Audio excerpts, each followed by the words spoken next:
લો ભાઈ 375 થી 430 આસપાસ લખવો બીજેપી આગળ લખવો લખી નાખો અને થરાદ તાલુકામાં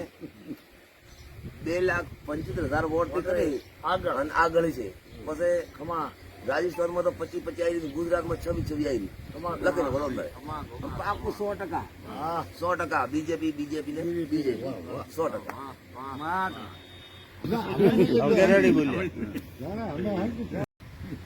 લો ભાઈ 375 થી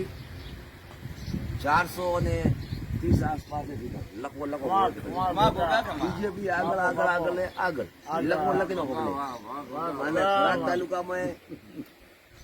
2,75,000 વોટ થી કરી અને આગળ છે પછી